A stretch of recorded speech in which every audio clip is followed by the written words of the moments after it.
Good morning, everybody. So excited to be joining you here from Adobe Summit in Las Vegas. Tons of energy in the room.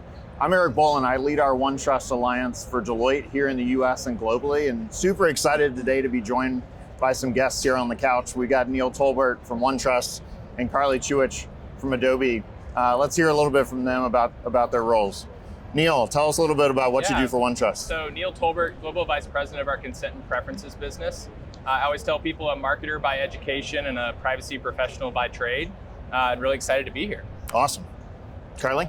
Hi everyone, my name is Carly Chewich. I'm the Director of Expert Solution Consulting at Adobe. My primary focus is real-time CDP, Adobe Journey Optimizer, Adobe Campaign, and Adobe Target. But consent, privacy, and governance are near and dear to my heart. Yeah, as they should be. Yeah.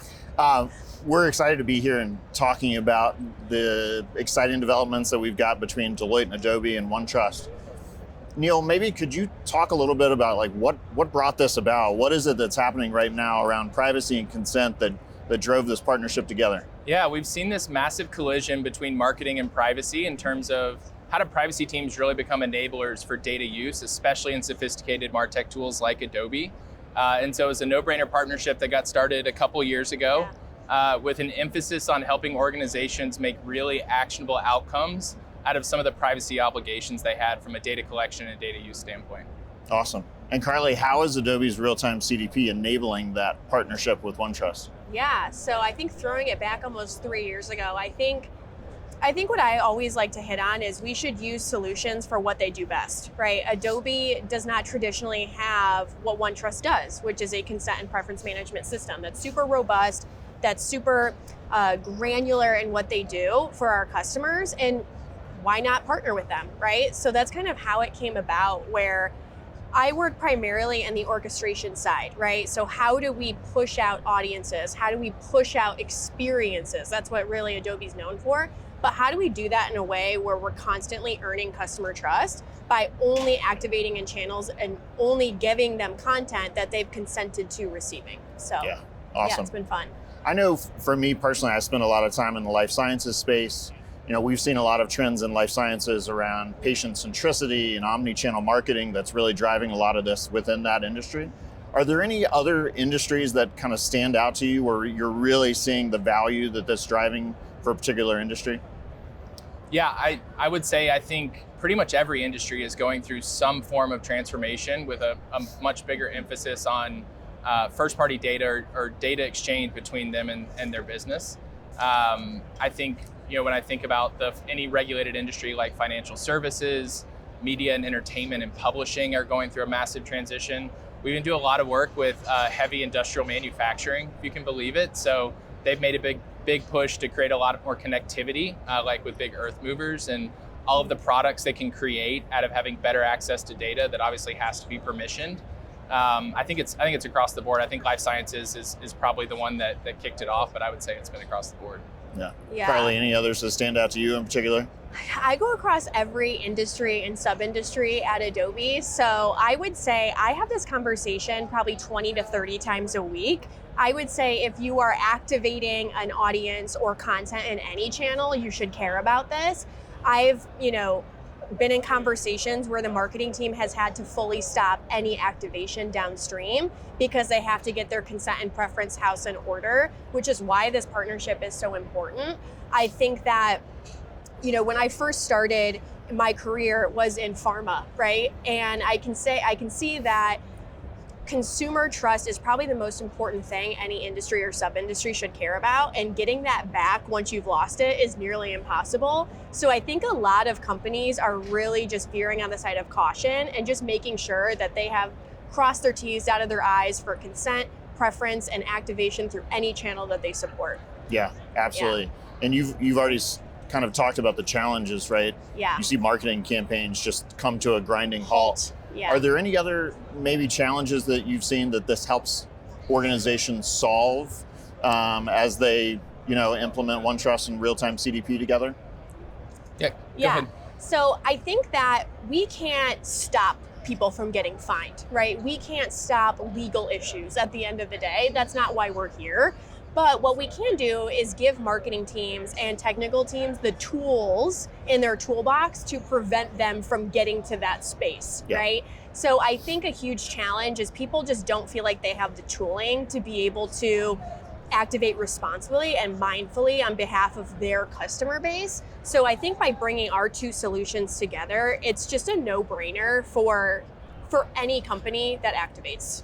Yeah. No brainer. You know, a lot of the conversations that I have with organizations is also not just about compliance, but how this improves digital experience, right? And the actual customer journey that you're going on with an end customer, how it improves the experience for them, really gives them control over their own data, and how they decide to engage, right? And they can really be very pointed in the type of campaigns and the types of things that they hear about. So I think, you know, it's not just a compliance challenge that we're solving, it's also about enhancing digital experience. I think too, when you think about all of the sophistication and agility of a solution like Adobe, the response to regulation and the response for like that obligation to be compliant has created a lot of barriers to innovation and barriers to speed.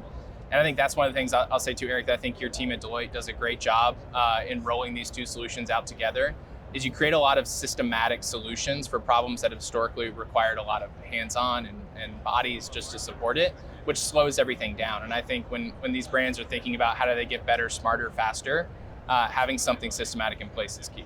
Yeah, absolutely. Absolutely. I think to add to that, I think that, and you've seen this on main stage even this morning, I think when the theme of the year is AI and Gen AI, I think that for a human to be able to account for all those variations of not only the content, but the many different actions a human can take across your whole line of business, it's nearly impossible for a marketer or a marketing team to keep up with that, right? So we need to put tooling in place that's more dynamic, that's automated, so it does not require human intervention all the time. That's the point. That's the point of technology. How do you make people's lives easier?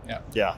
What I really love is being with clients and seeing a situation where the ecosystem that we've built with them just immediately pivots to a brand new need that nobody even thought that was coming down the line, right? And so I think that what you shared just tells that story perfectly. Yeah. So, Neil, maybe you could, without going too deep on the tech, maybe just kind of walk us through a little bit of like, how does OneTrust actually work in terms of capturing consent and preference data as part of this ecosystem? So I think one of the really hard things about doing consent and preference management well is that it's not a data point. I describe it a lot as a multifaceted object. When you think about on the regulation, there's very specific requirements for what makes it valid, how long is it good for, where did it come from? And if you don't have a purpose-built solution like OneTrust to manage the complexity of that data in an extendable model, it gets really hard to do. So in a nutshell, we organize everything around where the consent came from, what was the defining purpose structure, which then gives you the enforcement signals, like when we're passing it into real-time CDP, and we orient that against a known profile, which we call a data subject in OneTrust. All of that then gives super enforceable, consumable downstream signals that aren't slowing down the use or the building of campaigns. If anything, it's speeding it up and enabling it. So Carly, just taking that a step further, then how does real-time CDP take that and help you build a unified customer profile? Right, so we rely on OneTrust obviously to do the capture of the consent and preference data. We have a source connector for OneTrust that allows us to bring that in very easily to kind of marry that to our unified profile of a customer. We then take that and create what we call automated consent policies around that data, meaning for the destination that a company wants to activate to, right? We're putting the purpose of that destination, so what is the intent of that destination from a governance perspective, but then also marrying it to, has the person consented to actually receive this piece of communication downstream? So we're marrying both consent policies and governance policies together to kind of get around the human error perspective. I think also I'm asked a lot about privacy in general, and I think that we conflate, and not we, but a lot of people conflate the difference between privacy, consent, and governance. I will say, like, when we talk about privacy and more regulatory types of use cases, That's generally done more at our DX level, our digital experience level, through our privacy service integration for customer opt-out requests. Where we really sit with OneTrust is more on the consent space and capturing and bringing that data over, mirroring it to the profile for downstream activation. Yeah. Talking about value, right, and how we've actually seen this drive outcomes for some of our shared clients. Neil, could you talk a little bit just about what are some of the metrics or measurable outcomes that you're seeing with clients who have gone down this road? Yeah, there's a number of them. So I think first and foremost is brand protection. So, which is a hard thing to quantify from one company to the next, but ensuring that the regulatory enforcement is one thing, and it is a penalty. But the real risk of non-compliance is being called out for being non-compliant. So creating a foolproof, human error-proof solution to make sure that never happens is step one. The next piece is how do we actually increase the efficacy of everything else the marketing team is doing and help lift a lot of those value metrics by having better, more actionable, more predictable data that's coming directly from the consumer and a higher permissioned use of that data across more sophisticated technology. I think the last piece is organizations are grappling with how to do this. Every company here, right? Like there's 10,000 people at Summit. Everybody's trying to figure this out. They haven't all come to the realization that there's a technology solution for it. Yeah. And so there's definitely a cost benefit of going with a purpose-built tool that is financially incentivized to stay on the forefront of regulation and changes in regulation, which I think that's the other big challenge is what's required to do this well changes every day.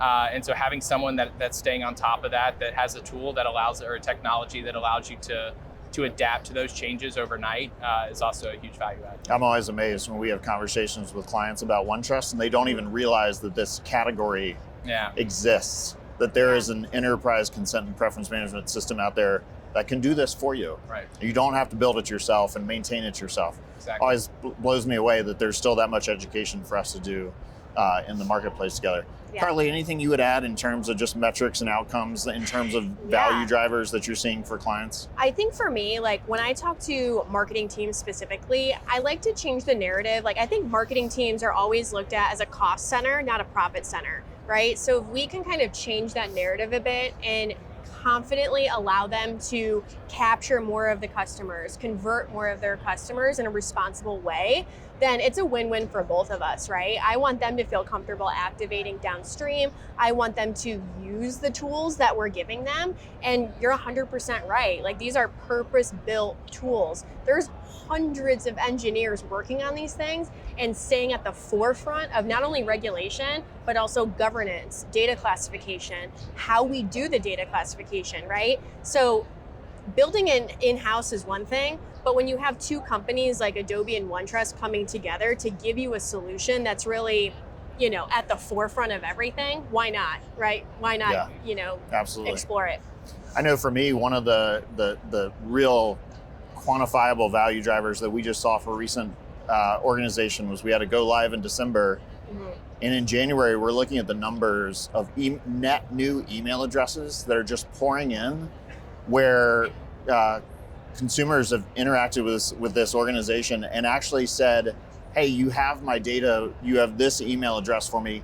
I do want to hear from you. I actually want to hear from you on this email address over here. Yeah. The value of that to a marketer, of getting, somebody who's, proactively providing an updated current email address that they want to be communicated with. And you think about the impacts to open and click-through rate when someone is asked for and expecting that message, like how much more valuable that is. Yeah. That's something that you can really quantify the value of, right? Sure. And that's all because you've improved that digital experience and given them a way to better interact. Meeting the customer where they're at, right? Exactly. Every time. Exactly. How do we action this, right? If you were talking to somebody and saying, like, what does the path forward look like? How do you get started on this? What would you say to them, Neil? I think step one has to be to engage with someone like yourself to map out how do you go about establishing this new form of data use, a new culture around data use within an organization. Has to be step one. It pains me to say it's not to come out and buy OneTrust immediately. I think an ounce of planning is always better than a pound of cure. And I think organizations that are thoughtful about designing out the program ahead of time, thinking through the impacts to how different parts of the business use the data, and should be consuming these signals should be step one. And I think this also goes alongside a CDP deployment really well. I think we see a lot of clients that are struggling to figure out which comes first. And I think you could make arguments for probably all three, but I think when you do them in parallel, especially with someone like Deloitte that can do the entire implementation or deployment, that's been the key to success for our clients. Yeah. I think that's what's so exciting for me about this partnership is the strength of the relationship that we have with both OneTrust and Adobe, and the fact that we can solve this challenge holistically for organizations. But yeah, you're spot on. We always have that conversation about you're not just acquiring technology. Yeah. This is about building a program, and you need the people and process and governance to go along with it, right? To make sure that you're set up for success in the future. And like you said, so that you can be hands-off and proactive going forward. So, Carly, anything else that you would add in terms of, how you would tell somebody to get started on this journey? I think we have a lot of customers who have a cold start problem where they just don't even know where to begin, right? And I always say work backwards, right? What experience do you want to give? What channels do you want to activate to? Start with your top 3, right? Work backwards from your channel, your audience, and then back that into what data do I need to actually do this experience, right? I think thinking about the end experience is easier than figuring out what data is needed, because most customers have 50 to 100 data sources. We don't need all of that data to do your top 3 marketing use cases, right? So I would say work backwards in the model, and that generally resonates with most customers. Yeah, absolutely. Well, listen, I want to thank both of you for being here this morning with us. Really appreciate your time. I'm so excited about this relationship that we're all driving forward together. So thanks again for your time, and thanks to everybody for joining us on LinkedIn Live here from Adobe Summit in Las Vegas. Thanks so much. Thank you.